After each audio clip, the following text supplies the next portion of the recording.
rada kurang normal. Mbah gila gitu. Mbah gila. Hancur. Oh. Kapan itu? Kapan Hancur. tahun berapa itu? 700 ton, ya.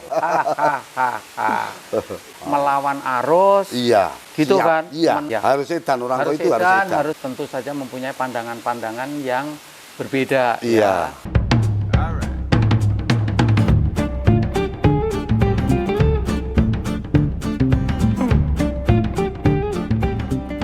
Setelah berkeliling-keliling ke Blitar, pada akhirnya saya sampai di tempatnya Mbah Medi. Mbah Medi. Kalau sudah dipanggil Mbah ini berarti memang benar-benar Mbah Koi. Nah, udah punya cucu. Mbah Medi, sudah berapa lama sih berkecimpung di dunia koi?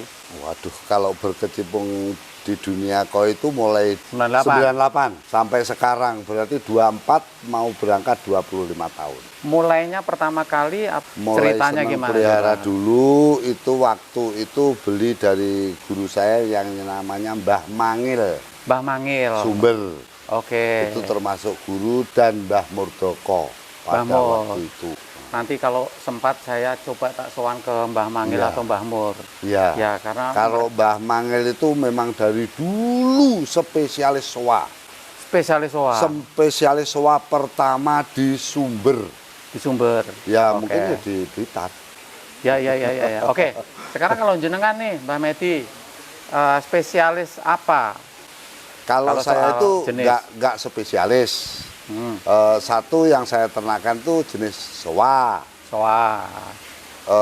Saya yang paling suka itu agak spesialis memang Ochiba.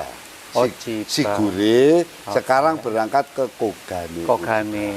Ya. Oke. Nah, itu juga menjadi salah satu alasan kenapa saya harus ketemu sama Mbah Medi, karena beliau punya fokus di Ochiba. Yang sesama suka Ochiba siapa? Itu. Iya. Ya, oke. Ini Ochibanya ini indukannya, bloodline-nya apa segala macamnya indukan gimana? Ada yang Ochiba Sigure, ada yang memang Kogane Ochiba. Tolong dijelaskan lebih jelas lagi bedanya Sigure sama Kogane, biar gini, pada paham. Kalau Sigure itu cenderung nggak ada metaliknya, warna dasar itu abu-abu, warna yang polanya itu cenderung agak ketembagaan. Coklat-coklat tembaga. Iya. Oke, itu Sigure. Iya, Sigure. Oke, ya. Dan tidak ada kelihatan hikari atau metaliknya. Iya, nggak boleh ada hikarinya. Oke, sekarang Kogane. Kalau Kogane itu cenderung semi atau full hikari. Ya. Sebetulnya itu sama, polanya itu agak ketembakan sama, tapi karena dia di atasnya metalik, jadi agak coklat agak lebih ke arah merah, merah dikitan ya kalau Kogane. Iya. Ya. Tapi juga ada yang kuning cenderung keemasan gitu. Keemasan. Ya. Oke. Penjenengan itu murni sebagai breeder atau breeder merupakan kerjaan sampingan atau gimana? Kalau saya murni dari breeder, saya nggak ada pekerjaan sampingan sama sekali. Baik. Saya mulai tahun 98 itu murni breeder. Murni breeder? Iya, murni breeder.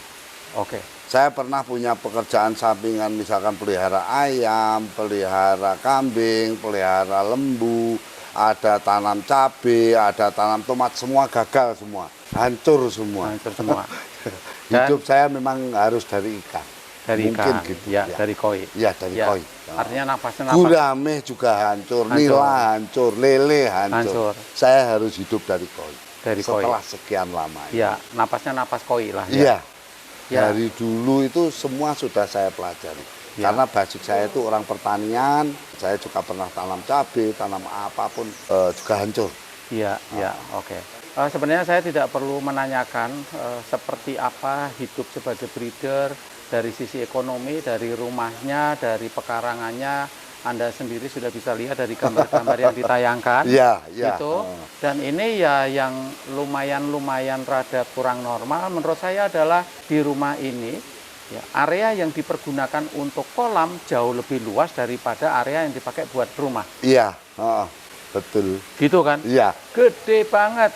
Jadi kolam indukannya aja Kalau dihitung-hitung ton gitu berapa ton itu? Kolam induk itu? 22 kali 22 kedalaman 1,5 meter.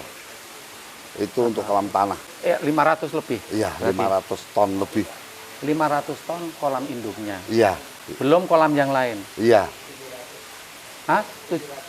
700 ton, ya, untuk kolam induk. Luar biasa. Jadi kolamnya bukan cuma besar, tetapi kolamnya mendominasi keseluruhan area rumah yang dimiliki. Di depan rumah, mulai dari mepet dari rumah sampai ke jalan juga kolam, di samping kolam, di semuanya kolam. Sawahnya semua juga jadi kolam. Sawahnya semuanya jadi kolam, udah nggak ada tanam-tanaman sayur segala macam, nggak ada. Hancur semua, hancur. Oh. Nah, tuan takur. Tuan takur lah pokoknya. Katanya Subah kan mbah gila gitu. Mbah gila. Nggak punya uang, tapi kalau ada orang nawarin tanah langsung dibeli. Oh gitu ya. Pasti nawar gitu loh. Oh iya.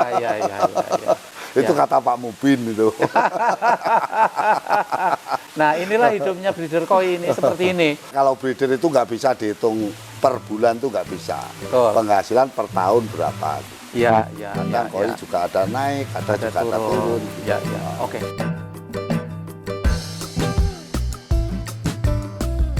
Nah ini dari awal tahun 22 sampai pertengahan 22 mungkin sampai sekarang ya. Sekarang kita di bulan November. Ini kan agak-agak turun. Iya. Iya. Terus gimana pada kondisi-kondisi seperti itu, apa saja yang dilakukan untuk menyiasati hal-hal semacam itu? Iya. Ya kita tetap ngejual ikan yang kelasnya B sama C itu kan langsung kita jual kecil. C kita giling jadikan pakan. Ya. Oke. Pokoknya yang biasanya itu Subah itu ya ambil yang mulai kalau yang eski memang saya pelihara sendiri, kadang untuk suka-sukaan. Tapi eski yang kelas butuh dikiping, ya Subah itu yang ambil. Sama Pak Handoko itu kan sama. Iya. Tapi dipelihara di beliau-beliaunya ini ternyata juga bagus-bagus. Pelihara lele, Nila, hancur. Kapan itu? Tahun berapa itu?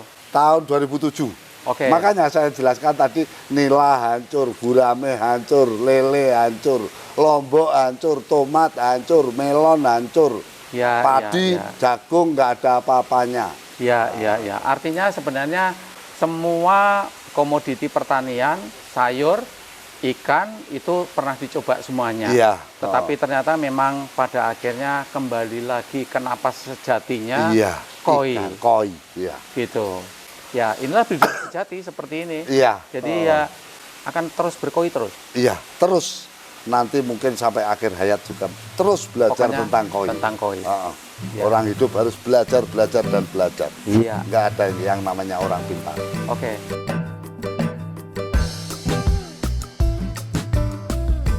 Sekarang kalau untuk orang-orang lain di daerah lain yang pengen jadi breeder kayak gitu, menurut Mbak Medi gimana?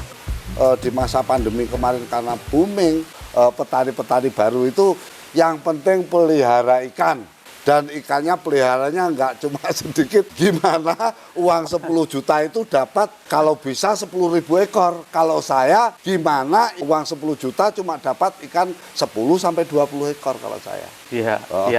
Kalau saya gimana caranya uang 10 juta dapat ikan cuma 10 ekor. Kan secara kualitas kalau kita beli itu yang harganya 1 jutaan, kalau dibesarkan kan pasti untung. Betul. Kalau misalkan yang harganya 1.000, untungnya berapa? Kebutuhan kolam berapa? Gitu. Betul. Iya. Menyita banyak tenaga, waktu, tetapi nggak akan naik nilainya. Iya. Ya, itulah ya bedanya. Orang yang sudah berpengalaman tentu saja mempunyai pandangan-pandangan yang berbeda. Iya.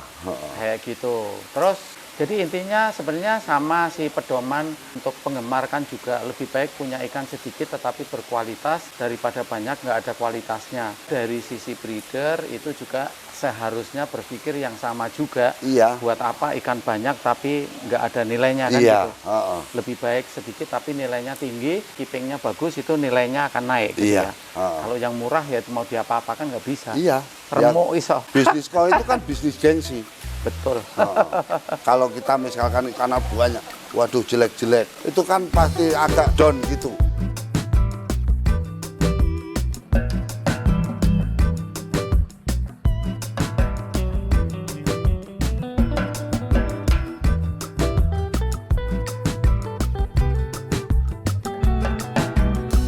Jangan lupa selalu edan. Kalau nggak edan, nggak hidup di koi.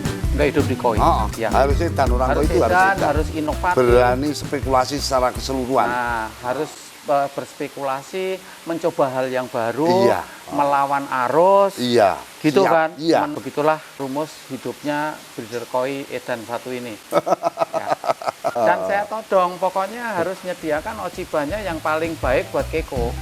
Harus Siap. ada di kolamnya keko. Siap 3 bulan lagi diangkat ukuran Nah, 30 cm. Sekarang sudah 15-20. Tos. baik, itulah obrolan kita sama Mbah Nyakoi. Matur nuwun, terima kasih banyak Mbak. Sama-sama. Ya. Ya.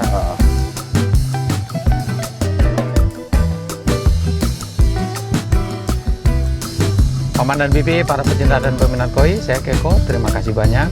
Semoga koi-koi kita berbahagia. Ciao.